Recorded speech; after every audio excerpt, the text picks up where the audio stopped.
What's up, and welcome to 5280 Film Room. We're a Colorado sports podcast by fans for fans. Please subscribe, rate, and review, and also follow us on Facebook and Instagram. You can also email us your input, questions, and ideas at 5280filmroom@gmail.com. Thanks for listening.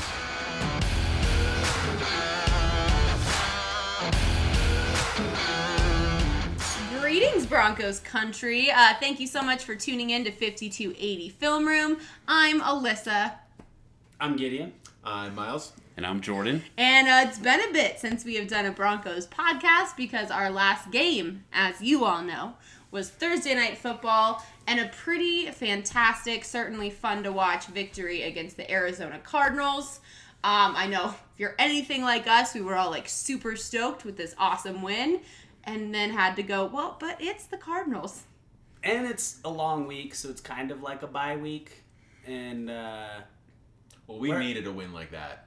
Desperately for some momentum. Yeah. Because that would have definitely hit our power rankings pretty bad. Like, if we would have just won by, like, a touchdown. Like, even if we only won by 10 points, people would be like, the Broncos, for real, are bad. Well, yeah, especially after Vaughn's comments about how we're going to kick their ass. Yeah. So, and they did. They whooped some ass. They showed up. They looked confident. And, it's tough when you are watching them play a weak opponent. The Cardinals are not a great football team. I mean, they might be the worst team in the NFL, but they are still an NFL team. The Bills are pretty bad. The Giants are the Raiders are struggling mighty fiercely as well. Bad ones, well, bad it'll be like a three-way tie for, Bills, Cards, Raiders. And the Browns aren't in that mix. That's exciting. They've Go had Cleveland. 3 overtime games. Right? You are not in the talk for the worst teams for the first time in a long time. Good job, Cleveland. Shout out to Cleveland. Good for you, Browns fans. Good for you. But back to the Broncos. We digress. The defense played lights out. They were outstanding. Von Miller was getting to it. I don't have numbers in front of me. Von had 2 sacks. Chubb had 2 sacks. Chubb had 2 sacks and 2 pick sixes, correct? Yes. Todd had a pick 6. Todd Davis and Chris Harris Jr. had a pick 6. Beautiful. And another interception. I don't remember who got that. Ooh, Roby. In the end zone. Right. That's right. Yeah. Mm-hmm. But both of his sacks were forced fumbles, too. Yeah. I mean, he was on. Yeah. And it was fun to watch. And it was great to see that energy back from the defense. And you could tell the offense was trying to match the defense. Like, that was the vibe I got, was like, oh, the defense just went out and put 7 up on the board. We better go put 7 up on the board. Phillip Lindsay looked fantastic. Like, ferocious. He was getting swallowed up by defenders, and then all of a sudden, like, bloop, bloop, bloop, and he's outside and 14, 20, 30-yard gain. You're like, whoa, touchdown! I believe his average was 6.4 yards a carry. That's awesome. I mean, everybody looks awesome. I mean, Case looked better. I felt like when he threw that interception, I was like, so close, Case. So close to having a really clean game. I mean, he didn't have to do much. He only had 161 yards passing. So it's like, but the defense did a lot of scoring, and the defense left him with a lot of short fields. Yeah, exactly. So he looked fine. I mean, I thought the whole team, just in general, looked really, really good. I don't know if they can continue it with KC, but it's a good confidence boost going into a very difficult game where we're going into Arrowhead Stadium, which, as everyone knows, is a very difficult place to win as an away team because those fans show out. They love to tailgate. It's kind of like how Denver runs, but they have nothing else to do, so all they worry about is football. It's true. Right? And cooking. Great. And barbecue. Shout out to brilliant KC barbecue. Yes. Oh my God.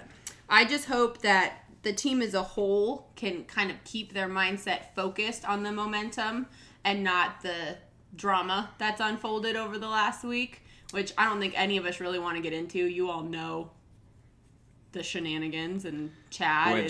I think that will be a distraction. I hope they can block it out. I don't think it'll be a distraction at all. Like, if it were a distraction, a lot more would have occurred during the Halloween party.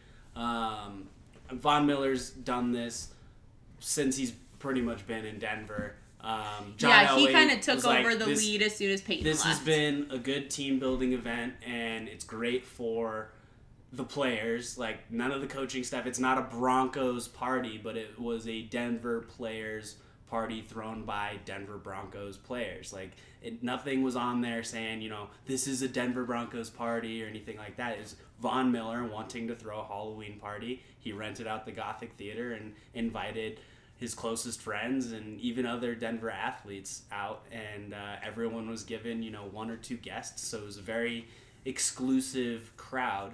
And, you know, Chad made some poor decisions and security tried to stop him. And unfortunately, it spilled out into society. And, right. And I think John Elway and Vance Joseph made the right decision in cutting Chad Kelly quickly, but also making sure to tell him, like, hey, you're not on this team, but know that we want to help you as much as we possibly can. Like, whatever you need, whatever information you're looking for, you know, or direction, leadership, like guidance. The Denver Broncos are going to be that helpful source to guide him to get the help that he needs, because the charges that he's looking at is very serious. And I mean, regardless if he was inebriated or not, or whether or not he was intentionally or unintentionally drugged, these are things that the Denver Broncos franchise doesn't stand for. And I know a lot of people argue that there's players around the league that have done far worse and are still on teams and they're still playing in the league, but you can't ignore the fact that Chad Kelly has had his issues in the past. He's been arrested before. He was kicked off Clemson for being detrimental to the team.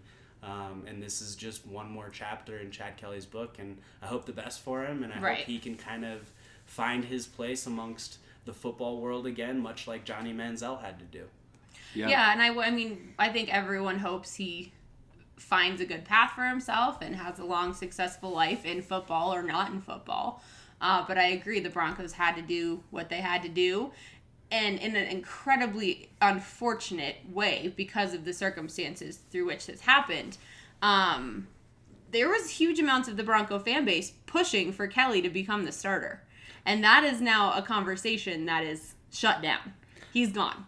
Well, I think it kind of shows, like, how the Broncos thought of Chad Kelly. Like, they didn't see him as the future. The heir apparent. Like, I think the fans were much more, like, they were on the Chad Kelly train much more than the Broncos. I mean, he's got the face. He's got the name. Obviously, being the nephew of Jim Kelly. But if like, I mean, Case would never do this, but if it was Case, our starting quarterback, I feel like the Broncos would have his back and try to, you know, do what they can to make sure that... I don't know, but this would go so against Case's character that I think they'd be like, you need some serious help. You've just gone completely against your character. But he's... Whereas it's Chad, more like, this unfortunately fits with the narrative of some of his past decisions. But I mean, a lot of people argue, like, why are guys like Adam Jones, Pac-Man, still in the league? Very valid point, though. He's really, really good. But... You know, it's the difference between winning and losing. Like what you're able to bring to the team. Yeah, if you're a player that's going to win games for the team, they're going to have your back. If you're not an important piece to the team, then goodbye. And Pac-Man's done a great job at turning his life around, and he hasn't been in any trouble recently. No. I know he was in a scuffle at an airport, but he was defending himself, and law enforcement agreed with him and never charged him with anything. So I know Pac-Man's a feisty individual, but he knows he's getting older and he can't keep up with some of these young dudes, and he's not going to be, you know, throwing punches on the field anymore. And, you know, he's been suspended, he's been let go time after time again, whether it was with Dallas or Cincinnati.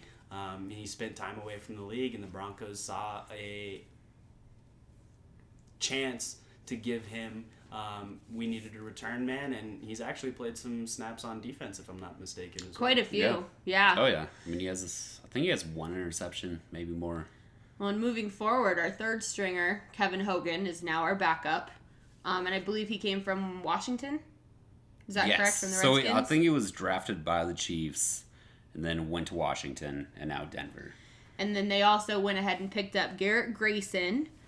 He was drafted by the Saints in the third round in 2015 and played college football at Colorado State. So we've got another Colorado kid on the team, and Garrett Grayson as that third QB. Was he before or after Sloter? Or no, Sloter came from UNC. I always forget Sloter that. was a bear. Yep. I was secretly hoping my dad called me and he's like, did you hear everything about Chad Kelly? And I said, yeah. He goes, do you think we can go get Sloter? I was like, we could, but we won't. Like, I would love to have Kyle Sloter back. But Garrett Grayson is our current number 3. And hopefully we have no reason to see him or Kevin Hogan for the rest of the season.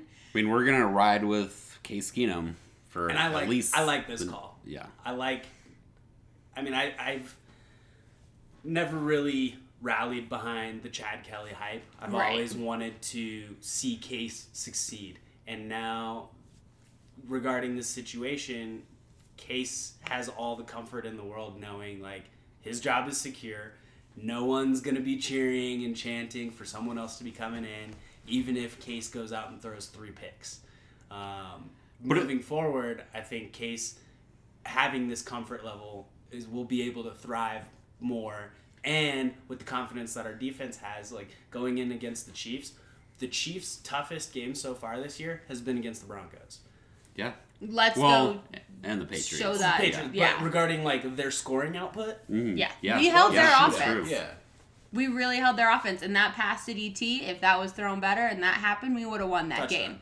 game. We lost that game for ourselves. It was ours to take. the Chiefs didn't beat us. And we beat ourselves. So I don't let's know, go Patrick into Mahomes, Arrowhead. he's got that fourth quarter magic. That Patrick left-handed Mahomes throw is was nice, fantastic, but- and he's going to be around for a long time. Like, he is a generational talent, and that's a reality, especially in our division. Like, he's going to be a part of our lives for a very long time. Right? Like, Phillip Rivers, he'll But be gone let's soon. go hold our own. Derek Carr, he's not that great. But Mahomes, we're going to have to deal with him for a long time. So let's go start this first season against him off on a strong footing and take them down in their own house. We haven't beat him yet, have we? No, No. because, No. yeah, they beat us in the last game of the season last year. His first start. Yep. So I It's think time. it'd be great to start that rivalry with him, but We're going to have to play perfect. Exactly, It's going but- to need to be We have to near play perfect a game. flawless game in order to make that happen. I mean, the good thing is the no-fly zone's kind of, sort of, maybe back. I don't want to keep calling it the no-fly zone. I think, Well, what do you want to call it then? Yeah, pick I a mean, name. how many defenses have a nickname? I don't think a defense has to have a nickname. It's the Denver Broncos defense. I'm not saying it has to be, but as of last year, we're not even a year removed from it being no-fly zone. That's what I'm saying. Like, the no-fly zone is dead. There's no 2.0. Okay. Yeah, Like, no, I'm not disagreeing with you. I'm just saying. But That's what I'm that saying. same like, I don't want fire- to call it anything. All That right. spark was there, Our though, defense of the It was there. no-fly last week. zone of old. It was there last week. I mean, That was against the Roby Cardinals. had. Yeah, I mean, it's against the Cardinals, so there's that. But Roby Fitzgerald had. had plenty of catches. But that's That's Larry Fitz. Fitzgerald. Yeah, that's Yeah. Fitz. But if it's the Like, no-fly zone, you should be able to shut down any receiver regardless. It's old man Fitz. It's not even primetime Fitz. Even old man Fitz is better than young man most people. Oh, yeah, for sure. He's for sure. legendary. But I mean, like, Chris Harris is a shutdown corner, and he does do well. Like, looking at Tyreek Hill, Chris Harris will definitely do a good job at tempering Hill's production coming up this week. I hope so. I mean, Chris Harris even said this week that, like, he was gassed in the last game. Like, by the end of the so game, like, quick. he was so So he had much to go and get speed. 2 IVs during the game. Yeah. Because he was just so tired because they have so much speed. When he said that Mahomes, like, the way he can scramble, like, he just extends plays. So he expects to have to cover Tyreek Hill for 5 or 6 seconds on every play. And it's like, that's a lot of running. Yeah. Oh, yeah. Extend the play for just a second or two. That adds up over the course of an entire game. So And- I think it's on the front 7 to get pressure on Mahomes and actually keep him in the pocket. Yeah. And get sacks. Don't let him If our scramble. defense plays like it did against the Cardinals, I think we should have definitely a better chance of Our- winning. Our than last defense week. is a lot cleaner, and they seem a lot more in sync with each other than they did our first matchup against the Chiefs. Well, Roby finally had somewhat of a breakout game. I mean, Yes. he had career high for his coverage rating. And I Oh, feel nice. like After he getting was picked he was on. playing After under getting pressure. picked on, yeah. Yeah, he was. I mean, he had I mean, a really bad game, was getting thrown under the bus with think- good reason, and he showed up to shut everybody up. Yeah, I mean, he when passes were thrown his way, I think he only gave up a quarterback rating of 10. Harris wasn't even Chris Harris Jr. wasn't even. I think he was like 47, 50. Wow. Which is still phenomenal. Oh yeah. But Roby, that was his he game. shut him down. Yeah. Yeah. It's good to see it because this is probably the first game this year where Roby's really stepped up. He's had some flashes for sure, but an entire game, yeah. Beginning those to end, flashes, those flashes were after or before him getting burned. Yep, exactly. So, it's good to see. I mean, I just hope he can keep that confidence, and because he'll probably be on Sammy Watkins, right, and Chris Harris on Tyreek Hill. And I mean, honestly, yeah. Well, does Chris Harris move over to the right side very often, or does he bounce around, or is he like permanently on one side? I think they line up anywhere. I think they positionally are matched up against the best player that they feel that they can cover. Because I mean, I've seen Chris Harris in the slot. I've seen Chris Harris out on the right, on the left. Okay. Yeah, so that answers the question. Like they very well might be able to match them up with one player and let them go. But from this last week, Chris Harris actually had a great quote that I love. He said, "If you didn't study all weekend and get a jump on these boys, then you ain't trying to win. This is a big game. This is a season-changing game. This is a big game that can change our season and get us back rolling." So Chris Harris to the Chiefs. Yes. Nice. So Chris Harris is trying to also be like a co-leader with Von Miller and make sure that our defense is in check. Like Von Miller's taking care of our front seven, you know. Now Chris Harris is taking that leadership role, making sure our coverage is doing the exact same thing, tampering whatever production the Chiefs are hoping to have. And I really, really look forward to whatever surprises the Broncos defense has coming in store for the Chiefs. Leadership. Yeah. Oh, sorry. Oh, wait. I just want to say one thing to that. Like, I'm pretty sure that was a response to the Halloween party. So it's like he said the correct political response to the question. So it's like, but he's still thinking about. I love Chris though. He's so. I'm sure he's focused on it. I don't know. And the Halloween party, for those of you who don't know, was Monday night. Right, because the off day is Tuesday. Yeah. And I mean, I just don't see how that can't be a distraction for a lot of the team because of everything that happened. You just have to put it you have to push it out of your head. You have to move on. I mean, it's inevitable it's going to be a distraction on some level, but if the leaders can step up, you know, Todd Davis being our other defensive captain had a phenomenal game against the Chiefs. He was one of our strongest in the defense. It's about keeping your mind on the game. The party was a party. Things unfolded, unfortunately, for one of the former teammates. You got to move on. Yeah.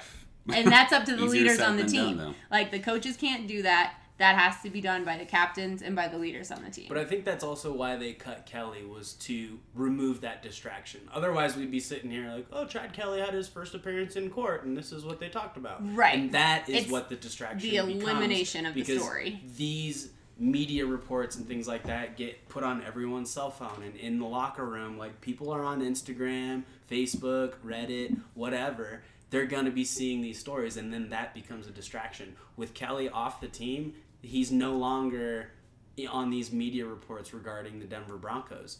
And obviously, as a Broncos fan, you're still concerned for Chad Kelly's future because of what John Elway said. Like, we still want to make sure that Chad Kelly has all the support that he needs. And a lot of people are kind of insinuating that maybe when all of this is behind him, maybe there's a spot on our practice team for Chad Kelly in the future. Oh, I hope not. That's maybe, kind of a signature Broncos move, though. Yeah. I mean, Carlos Henderson got himself in a world of trouble, and they gave him a shot back on the practice squad. And he didn't take advantage of it and deliver, and then they parted ways. But we'll see, you know? Yeah. And there was just so many things to be excited about in the victory against the Cardinals that as a fan, obviously, I want that to be the focus. But it got muddy. Oh, yeah. Well, and, like, from what I read, like, he was trying to start fights, like, at the Gothic, and, like, there's a lot more to it that we don't know about. Correct. So it's like, and we're never going to know about it. Like, I just think and that is like, what it is. Like, in my opinion, I just don't see how it cannot be a distraction. I think it's not a distraction because the players that are in the locker room for the Denver Broncos, the main veterans, I mean, hold themselves professionally to know what the focal point is going into this week. And well, the distraction stems from the media. It has nothing to do. Like, the team is going to be fine. It's the media that's going to cause any distractions. But how is that a distraction? I don't know. But, like, I mean, what if he was? I'm not saying it's a distraction. I don't think it's. It may be a distraction for the fans. I'm on your side. Like, yeah. Is that what you're saying? No, yeah. Like, for the fans, it's for the entire team environment, the media will bring it up in questioning when they're interviewing players. What did you think about Kelly? Were you part of this scuffle? Were you part of this? Internally, and that's their job in defense of the media. They got to do their job. Sure. Right. They're going to cause that. But as the Broncos organization, we are so accustomed to holding ourselves to that high standard, which has caused the release, that I don't think it's going to be an internal distraction for the team because we've lost a player. And we're 2 years removed from a Super Bowl, and like if someone asks Von Miller, like, what's your opinion? What happened on this and yada yada yada? Von Miller is professional enough to be like, you know what? He's no longer on the team, and that's all I need to say on the matter. We're looking forward to something like wish him nothing but the best. Oh, and he said he's like, I care about Chad Kelly. I care about Chad as a person, and I want nothing but the best for him, and I hope everything's all right for him. But they put it out of their mind, and they focus on what they need to. The Chiefs. If nobody on the team really liked Chad Kelly, I think that would be the case. But I'm sure he had friends on the team, and like that has to be a distraction for them because like that inner Broncos or that community. Like, I'm sure he had friends on the team, and it's like he screwed up. Like everybody realizes that, and now he got fired. Or maybe he had no friends on the team, and that's what started scuffles. Yeah. We don't never know, though. It's all speculation. Even the media tried to spin things in a negative light, saying, Emmanuel Sanders and Brandon Marshall made it a Coke-themed party, and they brought drugs. Right. TMZ, though. TMZ is its own special little breed. But even that got squashed pretty quickly, and that was a distraction that could have been a problem in the locker room this week. And over the last couple days, like, there's been no Broncos news, basically, like, Thursday and Friday. Yeah. Well, and like with their costumes, like if I were just to go to a Halloween party and I saw those costumes, like it would be hilarious. But hilarious. When you're a role model, like you probably shouldn't be doing that. I would think it's like, totally tasteless, and I'd be like, that was a stupid idea. You shouldn't have done that. Like when you're in the public eye, you probably shouldn't be doing stuff like that. But they didn't do anything illegal. Yeah. Now, exactly. if you're worried about how you're representing yourself when you have 9-year-old to 14-year-old kids who are football players that are looking up your own stuff, kids. Like, that's one thing. Yeah, and Emmanuel Sanders is a father, and that what does that show? Like, what kind of father is he to his children? Like, in all honesty, like, I don't think that's any of our business regarding Emmanuel Sanders' parentalship or anything. Oh, no. And it was clearly like both costumes were intended to be humorous. I just think it was a poor decision because if you're going to do it and you're going to make a joke of it, but don't blast yourself all over your own Instagram. Like, that's just setting yourself up for this to be talked about on a podcast. But on every podcast, on every radio show, and on everything. But even now, like, we have to recognize that we are turning ourselves into media, and then this is becoming a distraction. Well, and, like, their costumes would not have been a thing if it weren't for Chad Kelly's incident. Absolutely. Okay, so there would have been no story. We got a small story. I was on my Instagram looking through other people's stories, and I have a friend that I met at the gym, and I clicked on her story, and she's like getting ready to party, and she was a unicorn, and her friend was a Day of the Dead skeleton lady. And then I'm clicking through, and I'm like, oh, like they look like they're at a pretty cool party. And then all of a sudden, you see Von Miller like on the microphone. I'm like, oh, like how did these chicks get into the party with the Broncos? And then the next one, she's next to Emmanuel Sanders and Demaryius Thomas, and I'm like, holy shit, that's crazy. Like, props to her for getting the invite and getting out there, and she was there. And that was on her Instagram. It wasn't on Emmanuel's Instagram. And that's the thing. Like, you have to be smart. But at the end of the day, it's like they're having fun. They're adults. They're partying in an adult setting.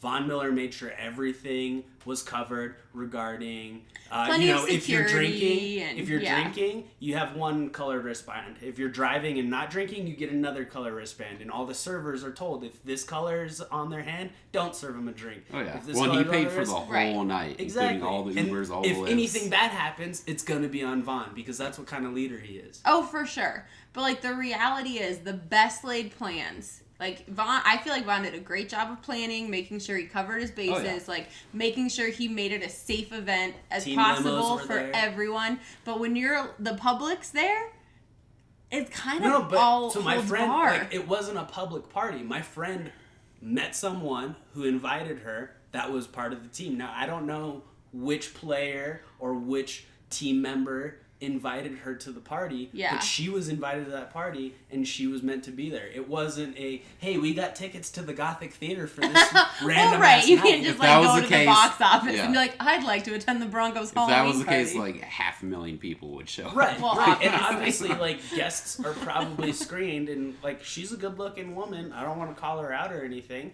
but she was invited by someone who's part of the team, Which whether is it was pretty staff or players. That's And it probably was like pretty a cool. super epic memory she will have forever. Yeah. You know? And Anyway, she might remember be a when we witness started as this to and what I said, happened. I don't think any of us really want to go into this. 20 minutes later. Yeah, I mean, I don't disagree with the party. Like, I think the fact that Von Miller, like, paid for everything, like, he made it as safe as he possibly could. It's just somebody screwed up. Stuff happens. But I I think it's a agree with you, distraction. Jordan. Like, poor decisions were made, and it wasn't just Chad Kelly. There were other people that made poor decisions. But at the end of the day, all of these men are adults, and Right. nothing was done illegally except in one instance. And even in Chad's case, where he did something illegal, I'm very, very happy that no one got hurt Except Oh, him. yeah. with the vacuum It was an aluminum. attachment. Ow. It was aluminum. Yeah. Well, if you are dressed as Woody from Aluminum- Toy Story aluminum and is a lot showing better up in than my steel, house. So. Yeah. Well, I mean, could've if you been got if you got a steel tube on your It vacuum could've- cleaner, but like, it what kind of could've vacuum been- cleaner you got? 'Cause It that's could going to have be a been a lifetime lot cleaner. worse. It definitely could have been a lot worse. And luckily, no one was seriously injured. Correct. The law stepped in. Things were handled. Well, And if- now we're going to play the Chiefs. Well, if the Broncos, just one more thing on this. Sorry. If the Broncos get blown out by the Chiefs, the media is gonna blame it all on the party. Oh, which would be false. But But yes, I don't, of course they will. We're going to get blown out. So, like, we'll use this as a segue into, like, what do you guys think is going to become the outcome of this game? Like, do you think the Broncos will be able to put up 20 points on them? Or do you think the Chiefs will be like, oh, yeah, we're just going to ride our high and we're going to stay at the top of the AFC West and only have one loss for the rest of the season? Well, the Chiefs' defense is not very good. So I think the Broncos will It's gotten better score. as of late. I was going to say, they've definitely improved since our last. So, like, with Matchup. Royce is confirmed out with an ankle injury. Isaiah McKenzie took that extra roster spot, and he's going to be our return man next to Pac-Man. I don't know if they're going to have him returning any punts, Adam Jones, that is. But It should McKenzie, be we've McKenzie. known We to need a spark return. plug. So, like, I think keep his hands on McKenzie's the going to ball. be the full-time returner, but Philip Lindsay is going to be seeing a lot more usage yeah. than he's seen in these last few weeks. Like, I'd rather, I don't think the Broncos are going to win. I would love to see them win, but I'd rather see them lose because they thought outside of the box. Like, I want to see them do reverses. I want to see them Some more put Emmanuel McKenzie. touchdowns. Yeah. Touchdown passes, I should say. Exactly. Can I be Yeah. preemptive? And I'm just gonna do an easy bold prediction. Oh, are you going to steal mine? No, I You don't know what mine is. I don't but know you what might. yours is. No! but I hope not. But my bold prediction is there will be at least one Broncos flea flicker play. Oh, Ooh. okay. Successful or just play in general? Called Good flea question, flicker. Miles. Well, I mean, like- No, that's a good question. Like shovel to Philip Lindsay. He's behind the line of scrimmage. Pitch back to Case and then bomb it. Or it could be maybe Wildcat with Emmanuel and then Emmanuel slangs it again. I don't know. Emmanuel But threw I'm a just good saying, ball, but he is one- lucky Cortland is Cortland because Cortland made that play happen. This was a great catch. Oh, yeah. Yeah. Oh, that was... he yeah. laid Overthrown. out for It was that. overthrown. He laid out for that. Do you want to add a touchdown on Nope, that? nope. Okay. My bold prediction, I'm just calling out one play. Like, a flea flicker will be called. I don't know if it's going to be successful or not. If success means it's a 5-yard gain, then yeah, successful play. Or we retain possession, or incomplete, like, whatever. Yeah. I'm just saying it's gonna one happen. Flea flicker play. Like, because I haven't seen a flea flicker from us in a long time. Right. Like, I can't since remember like, the last Jake one. Plummer days. Right? Like, I want to see the Broncos offense get weird. Because we're not supposed to beat the Chiefs. We probably won't. So, like, let's get creative and, like, do whatever we can to confuse them. And let's get weird. Well, and you know Andy Reid is always creative. Even in matchups where they clearly have the upper hand. Like, he can't help himself but be creative. So, let's try to meet them and beat them at their own game. I predicted this would be a loss back in July or whenever we did our speed predictions. But I'm gonna say we're gonna win.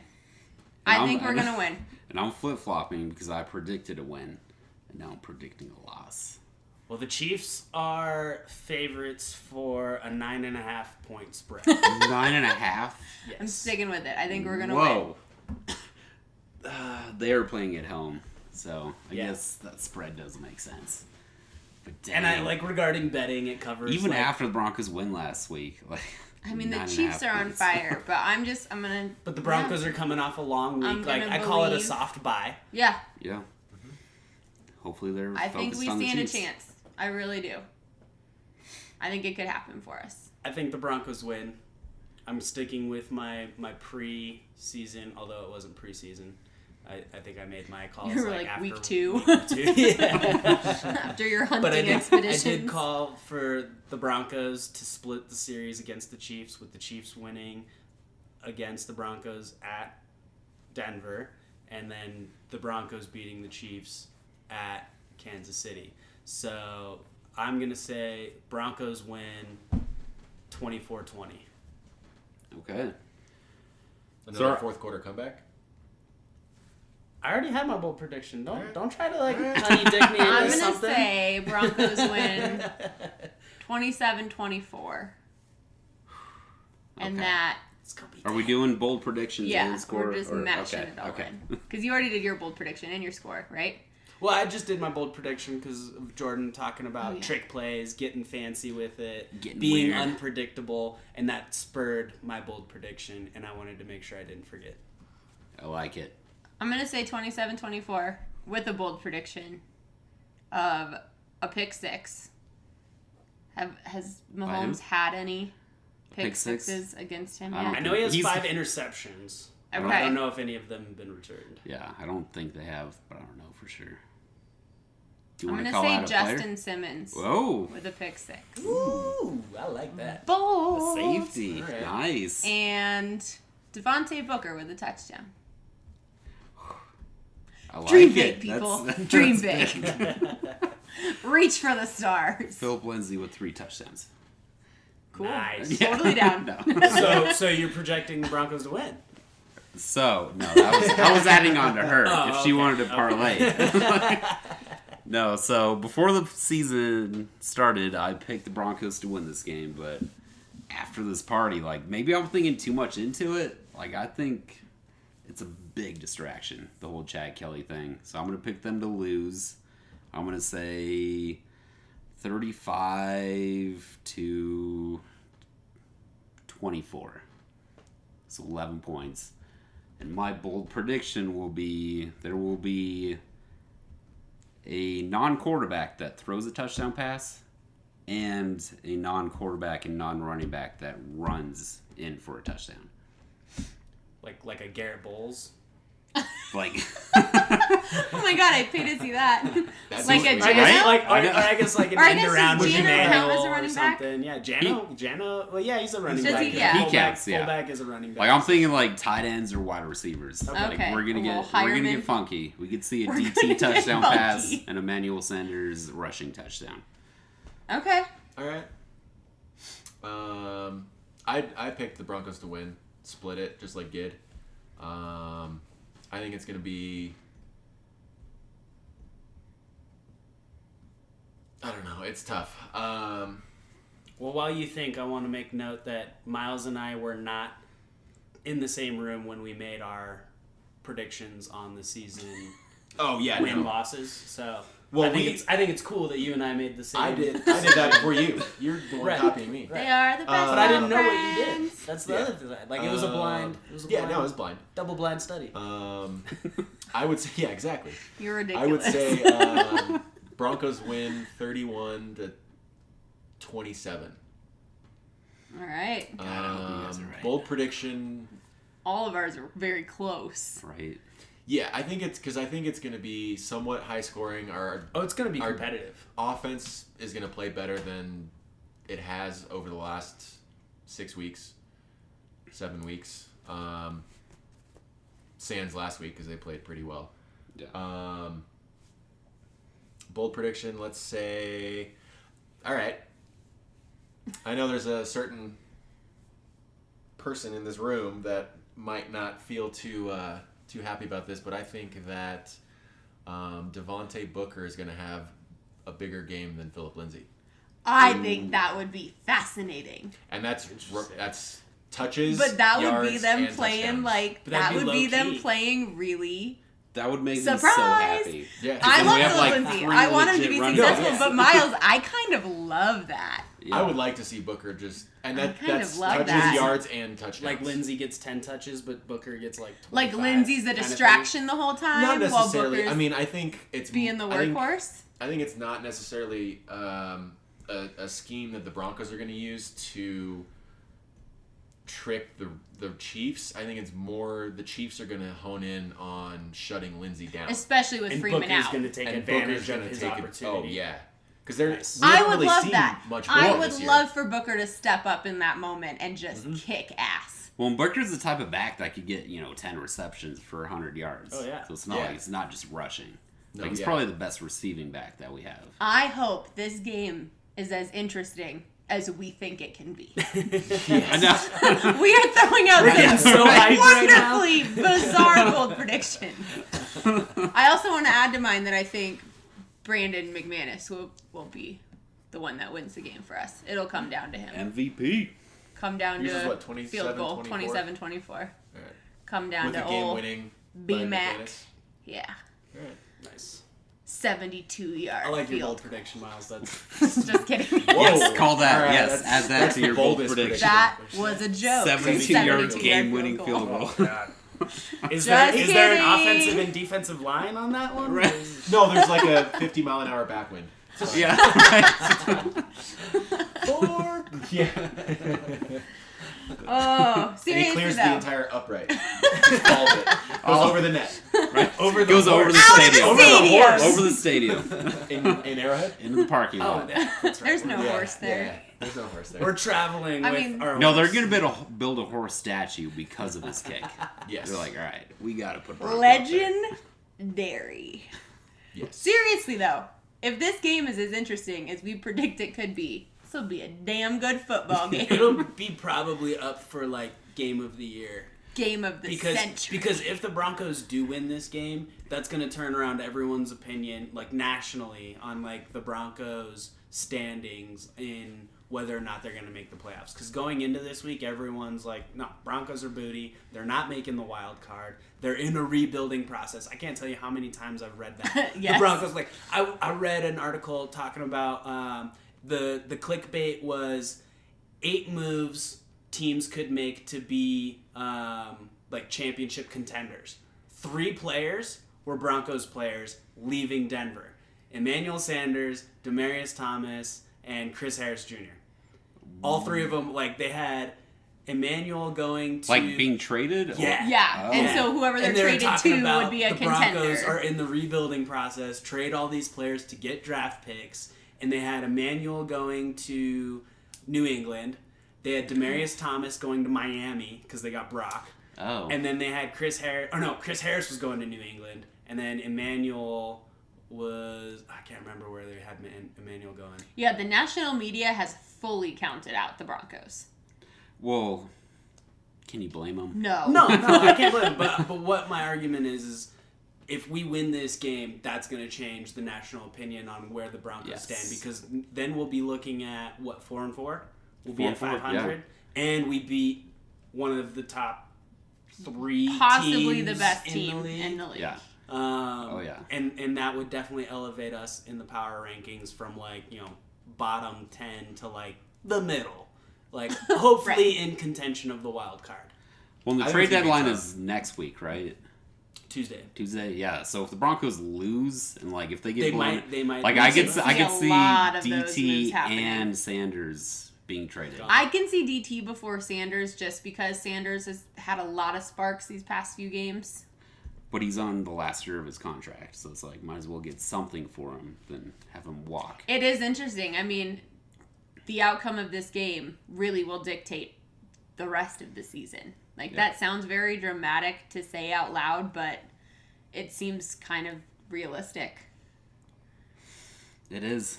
Well, the NFL, they've been getting on the whole NBA, MLB, trade thing. Usually you don't see trades at the trade deadline, but there's been so many trade talks. Last minute kind of stuff. So, I'm kind of Where excited did Amari for Cooper go? Dallas. For a first-round pick. Which makes no sense. Was Amari even a first rounder? He was late first round. He was in the first round. I don't know when, but he hasn't performed like a first round pick. No. But apparently We'll the see. Eagles and the Redskins were after him. So the Cowboys were like, all right, we got to do whatever we can to get him. So our division rivals don't get him. Better to have him than to worry about him. Yeah, exactly. That's true. That's a true story. That's how I run my fantasy football teams. Waiver wire. I don't need you, but I'm playing the guy that needs you. Yeah, Right? Defense is the best offense. Yep, there you go. I like it. And on that cheesy phrase, thank you very much, as always, for tuning in. Real quick, before we go, got to give a shout out to our friend Steele Krause with Osgood Team Real Estate. If you are in the market to buy a home or sell a home here in the Denver metro area, this is your guy. You can reach him at 303-587-5417, and he can help you find your own home field advantage. Thanks for listening, guys. This has been 5280 Film Room. Go Broncos. Later. Peace. Deuces.